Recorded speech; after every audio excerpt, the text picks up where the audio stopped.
Hello, podcast listeners. We know podcasts are a great way to catch up on a program that you may have missed on KSJE, and it's provided as a free service of this radio station. But KSJE is now listener-supported, and so while you enjoy this podcast, we hope that you'll also take some time to join KSJE. Become a member today. It's quite easy to do. Just go to our website at ksje.com/support and pick the level of support that best matches your budget. Thanks again for listening. Here's your podcast.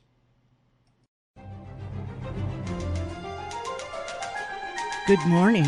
This is Traci Hales with Right on Four Corners on KSJE 90.9 FM in Farmington, New Mexico, and 103.3 in Durango, Colorado. Today I'm talking with Ray John de Aragon about his new book, New Mexico Native American Lore, Skinwalkers, Kachinas, Spirits, and Park Omens.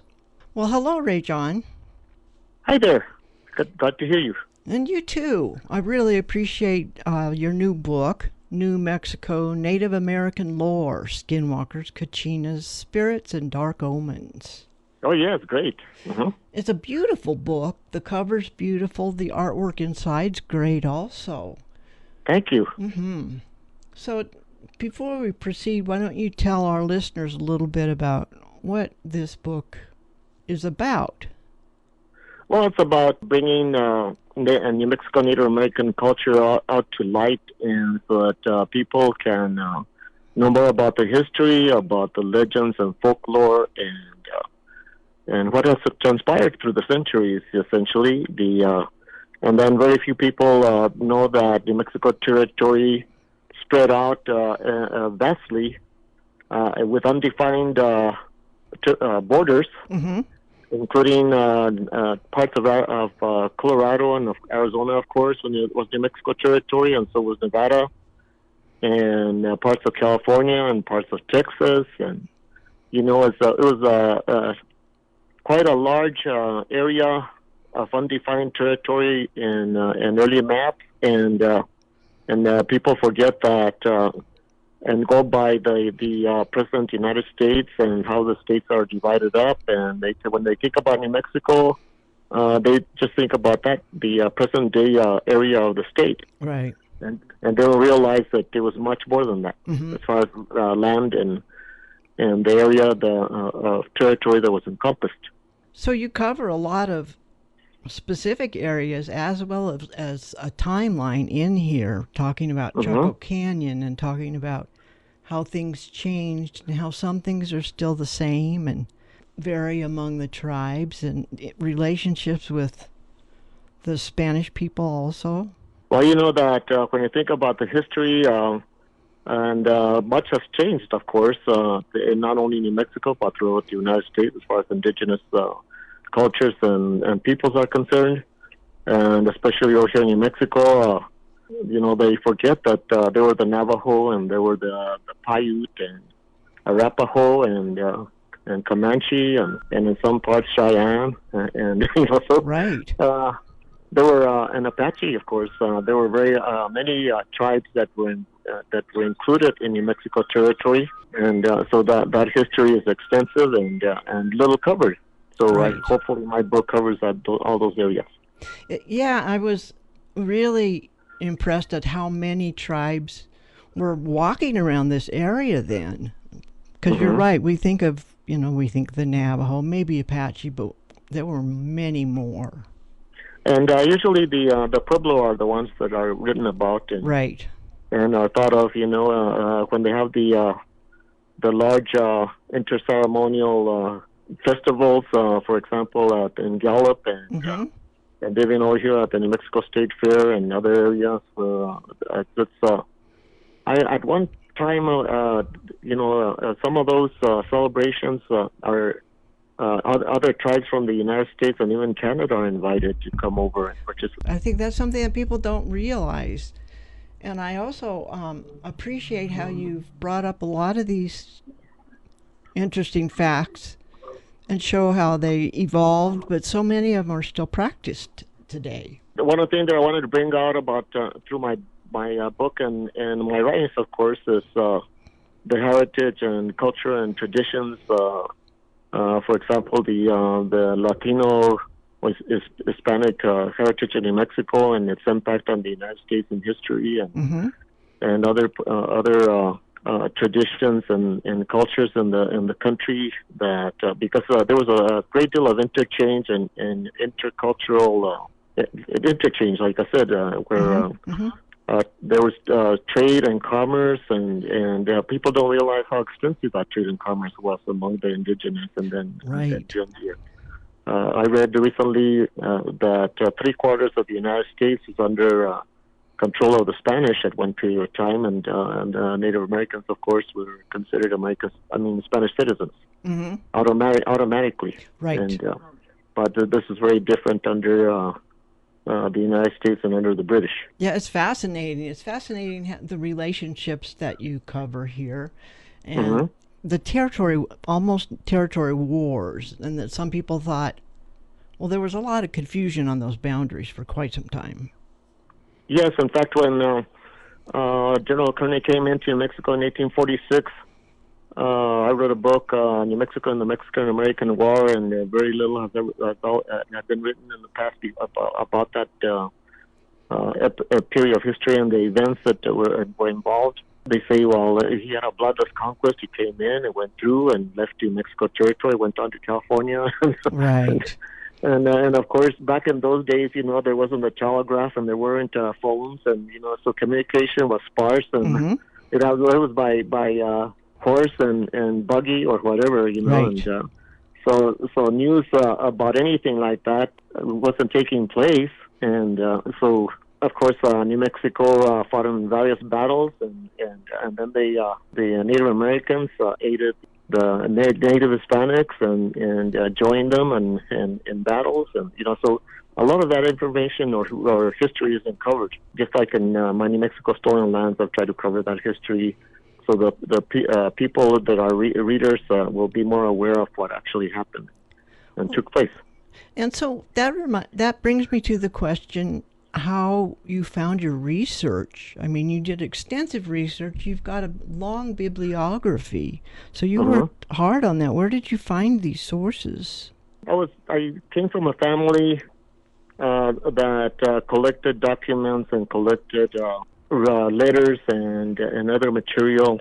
For example, my dad, he was very much into history himself, and he preserved papers and documents that were handed down in our family. So that's pretty much what started me off, and then I through the years I added more into that archive of material and documents, and it turned out that when I work on my books and then I collected an extensive library of books on my own. Oh, I bet. And so when I go into a specific subject that I'm working on, I have the material to work with. And our family, I was also lucky that photographs I inherited photographs and photographic evidence and other illustrative material also that I could use in my book. So, and I noticed that your family way back were landowners way back. Yes. At the beginning of this history too. Yes. And one of the things that we fail to realize is that during the early history in Mexico, Spanish colonists and the Native Americans traded with each other, and in fact, in my mother's family, she always spoke about the Comancheros that were also in my ancestry, and those were Spanish traders that traded with the Comanche Indians, and vice versa. They needed goods and fruits and vegetables or remedies, herbal remedies, and leather goods, and as far as the New Mexico Latino or Spanish history was concerned, there was blacksmithing, and not very many people know that blacksmithing was taught to the Indians by the Spanish settlers. Right. Isn't that something? Well, the whole trade thing you cover, I found it fascinating that like macaw feathers were found at Chaco Canyon. Yes, and they're still doing investigations over there. I think a very slight percentage of Chaco Canyon has been explored, and archaeologists that have gone in there, and very little has been brought to the surface, or or has been dug up. So there's much more waiting out there to be discovered, just like other archaeological sites around the world. I'm amazed every single time that I look on the internet and I find out what discoveries are taking place throughout the world. And then every single thing that they bring out, they say the same thing: history will be rewritten. Right.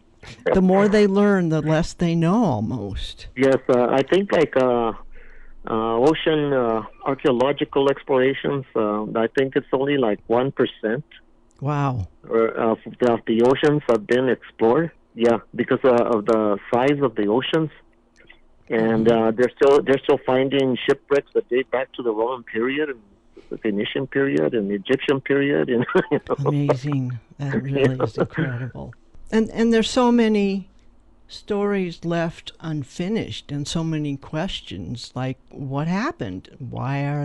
Did the people leave this place? And was there a massacre or what? As far as New Mexico territory's history, there were many things that impacted the history and the events that took place, and one was, I guess we could call it climate change of the past. Okay, right. There were droughts, and right. So people that were going through droughts, they couldn't harvest any crops, and game was disappearing. So they left one area and traveled to another. And we're still hearing about and reading about the Bering Strait, and people coming across on a land bridge, and during an ice age, and escaping from other areas and trying to find a better environment and a better climate, and there was movement of people, so from one place to another. So that's thousands of years old, and we don't really know how long, or archaeologists and those researching do not know how long or how far back the settlements took place in New Mexico or the Southwest or in other parts of the United States. It could have been it keeps on going back and forth from several thousand years ago to tens of thousands of years ago, and they're still finding more and more. And still learning every time. And still learning, yes. Yes. Now, I thought the story of the Salt Woman was fascinating. For the Native Americans, when we think about Kachinas, for example, they had around 500 gods that they revered, and for them there was a god for everything, including plant life and insect life, and that everything had to be respected. Water resources had to be respected, and the forests had to be respected, and so among all these things that were to be revered and honored in our environment and society, that would help us to continue living and aid us in our existence. And of course, like I say about things that were taking place and the climate during those periods, different various periods, they prayed to their Kachinas, and they were very much involved with the spiritual. Everything in life was spiritual, and in honoring spirituality, they were more environment conscious, and to pass this on to from one generation to the next. And as far as the salt was concerned, I mentioned in my book that salt was considered more valuable than gold. Right, you said that, right. Yes, and in the Americas, and you think, well, why would they consider salt more valuable than gold? It's because they depended on salt for anything. And, for example, flavoring their foods and healing. Right. Think about Epsom salts. Right. That our people used. If one had a pain on your foot, or if your hand was swollen, you would use Epsom salts, and the swelling would go down, or your foot would feel better. And so it was also important for the livestock. And the livestock, of course, yes. Yes. When they brought the cattle in, and we think about the Salt Lakes in Willard, New Mexico, Right. and that history that was virtually unknown up until I brought it out in my book. Yeah, I was completely unfamiliar with that. Yeah, the state historian Rick Hendricks Mm-hmm. was a state historian, and he did wrote up a story about the New Mexico Salt Lakes, and he had a tour that he conducted, and I told him, well, there was the history is much longer than what you wrote about in the tour that you gave. So, and that was another thing in my family. My father actually owned the Salt Lakes at one time, and that he inherited through the family, and he worked at the Salt Lakes and had been photographed, including my book, and a whole archive that I donated to the Salsa's Research and Study Department at the University of New Mexico. Oh, wow. And I told them, well, you guys are going to have the most extensive collection of materials that have to do with the New Mexico Salt Lakes. And, when we researched it further, the Native Americans, they were called salineros, those that worked the salt mines and the Salt Lake, traded salt all the way down into Mexico. Wow. With other Mesoamerican groups, and the trade in turquoise, the trade in salt was all the way to New Mexico. Amazing. Into the Mesoamerican tribes. Mm-hmm. And I saw in here, there's, like you said, there's a lot of illustrations. Some of these photographs came from your archives, but then there's some that you did, and I believe your wife did some paintings also. Yeah, my wife is an artist, also Maria Calles, Mm-hmm. and she is a santera, and she has a long history in her family. In fact, she's a direct descendant of Don Bernardo Mira y Pacheco, who was a Spanish cartographer and considered the first santero of New Mexico, santero folk art. Oh, wow. And she had this affinity to doing New Mexico folk art, including the tablos and santos, and she just had that ingrained gift and ingrained way of doing things. Mm-hmm. And it turned out that she's a direct descendant of this famous New Mexico santero. Wow. And that's just something that she inherited. Isn't that something? Through her genealogy. Wow. So she's done a great deal of artwork and paintings. In fact, she was featured in a book that was published in New York City on the arts of New Mexico by a book written by George Alcona. Oh. USA Today. I think it was called USA Fiestas Today or something like that. Oh, well, that's But great. some of her artwork was featured in there several years ago. And I can rely on her to help me with illustrations and help me do the design work, because she knows about designing and illustrating. So this is really a joint project. That's great. Yes. Did you pick out something you can read for us? I had a quote in every single yes, you did. every chapter. Right. And that was pretty neat. Yeah. And the reason I included those in there is because, we always get one side of a story. Right. And it depends on who's writing the history. Exactly. And so I've always had this affinity towards Indian leaders. Mm-hmm. And things that I learned about as far as the Indian leaders, and I think you saw that I mentioned Geronimo, right, and Cochise and Vittorio and several other Indian leaders. So when I did some further research, I found out that there were things that they said, and of course, they said in their native languages, and then they were transcribed. You must speak straight, so that every word you say may go as sunlight into our hearts. And that was Chiricahua Chief Cochise. And there are several that I have at the beginning of every single chapter. Mm-hmm. But one of the persons that I read about and heard about, especially in Mexico, was Geronimo. And Geronimo, of course, one of the things about Geronimo is that the word in Spanish is Jerónimo. And so he was named after a Catholic saint named Saint Jerome. Isn't that something? Yeah. Wow.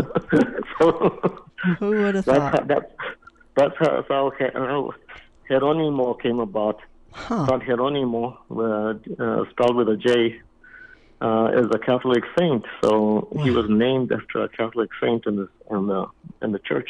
But anyway, it says the song that I will sing is an ancient song, so old that no one knows who sang it first. It has been handed down in our people from one generation to the next. This song was taught to me as a very young child. Now it is my song, as well as a song of my people. The song belongs to me as well as to others. It is a holy song, and it has great power. The song tells how I go through the air to a very holy place where you soon will give me power to do great and very powerful things. I am surrounded by clouds, and as I go through the air, I also become a very powerful and enduring spirit. Geronimo the Don Kohi leader. So when I read that, I was stunned. Right. Because you always hear about the negative things and you don't hear about the positive things about indigenous cultures in the United States and indigenous cultures like Canada and New Zealand and Australia, you know, and what happened to the Afro-Americans in other parts of the world and slavery. And you hear about the boarding schools, and I included that in my final chapter about bad omens, you know, and because in Native American spirituality, they felt that things were going to affect them as people that would be negative that they would have to deal with, and they would have to see how they could deal with those the negative impact and how they could survive it. So it's pretty impressive. And this is what you do. I mean, you do so much research and writing. Last time I talked to you, you said you had 20 books. So what? Yes, and I'm working on my 21st now. Are you? Wow. Yeah. Uh-huh. And are they all about the history and different aspects of New Mexico? I cover the folklore, legends, and diverse cultures, impacts on history, and I try to relate the truth and facts as compared to fallacies and misconceptions that have been written about for so many years, and especially in New Mexico history. One thing I appreciate that you've done with this book here, New Mexico Native American Lore, is that you've taken some of their suspicions, I guess you would say, and you have not discredited them as being possibly supernatural. I mean, you don't discount them. You're saying, yeah, well, we don't really know the whole story behind these. So I found that very fascinating, that there's still like powers that we can't tap into. You know, as a historian and somebody that does research and that studies history, there is so much more that we can learn. Yes. We're barely tapping this evidence and history, and new things are coming to light, and new things are being revealed. And I've learned much more that I could have included in that last book. I bet. And then perhaps it will be in another book. Good. You know, for example, I was thinking about the way history has been written in the past, and it's written by those who have been victorious over the ones that have been defeated. Right. Right. So that's the basis of history that we read in books. It's true. So when we're reading that, we have to look at it with a. My dad used to tell me you have to take things with a grain of salt. Speaking of salt, right? Yeah, and my mom taught me as a young kid with dichos, New Mexico proverbs and sayings. As a little boy, she had pretty much a proverb or saying or a dicho for pretty much everything. And so I like no, that. it didn't make any difference what I did or what I was going to do. She had a dicho for it. And she said, well, sal de la casa y cuéntale lo que te pasa, leave home, and you'll be telling me about what happened to you. Oh, wow.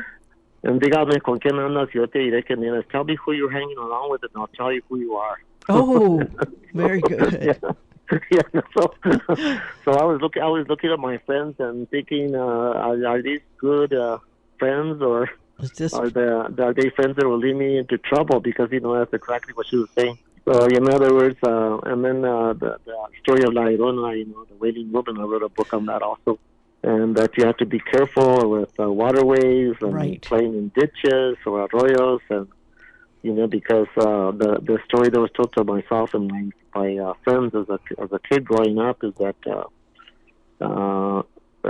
we have to be careful out there, because La Llorona could appear suddenly, and she could take you well with her. And this is a spirit that's searching for her children, and she could take you, and we'll never see you again. right? And one time we lived in Los Angeles, New Mexico, where I was born, and there was an arroyo near our home, and there was a torrential rain up in what they called El Creston, the mountains nearby, and a torrential rain, waters went through there, and I just couldn't believe the way the rushing waters were. In fact, I pulled my own kids over there, and I told them, "Look at this! Can you believe those waters can take you in a second?" And it happened from 1 minute to the next. Before there was nothing there, and then all of a sudden the rushing waters were there. And so I told them, "This is the story of La Llorona." Ah. So be careful. Very good. That's the whole purpose there. So there were moral stories that I write, and then of course try to write against the misconceptions about Native American history and then Hispanic history in New Mexico that had a tremendous impact again in the history of the United States. Of course, we had many New Mexico leaders that were extremely powerful and influential, like United States Senator Dennis Chavez, and United States Senator Joseph Montoya, and they and the thing is, if you hear about you hear about United States Senator or read about United States Senator Dennis Chavez, he was a proponent of civil rights and equal justice, one of the first ones in American history that others followed. And very few people know about that, and how much power he had as a United States senator, and his impact and input on the United States Senate and the history of the United States. But very few people know about that. Here's from New Mexico. There's a lot of history here that just hasn't been revealed, and I appreciate that you're doing some of this. I've dedicated myself to trying to do things for our youth. Children and youth, and so that they can have role models they can look up to, and people in our history that they can esteem, and that includes, of course, our indigenous cultures, because about the Indian leaders in American history and New Mexico history, is that they were trying to sustain their heritage, traditions, and cultures, and provide leadership for their children and youth. And so that's the real history, that we don't hear about. And how, and like I said about Geronimo, I mean, if you read about Geronimo, he was imprisoned and he was out in a stockade. And and yet he's highly regarded among the Apaches. And other indigenous groups. There's Sitting Bull. We didn't realize that Sitting Bull was considered a holy man among the Sioux, and that he didn't promote conflict or warfare. He promoted peace and harmony. And he promoted his success for his people. And hopefully, what I write is, like I say, especially in New Mexico, we need something because we're ranked 50th in education in the United States. We shouldn't be in that place. We should be number one.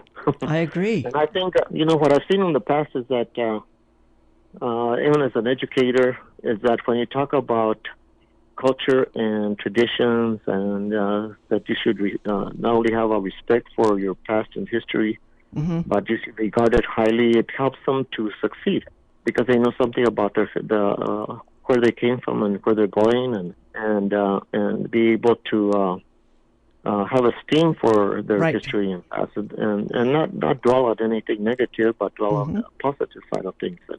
And that's pretty much throughout the United States, because the United States is a melting pot. It is.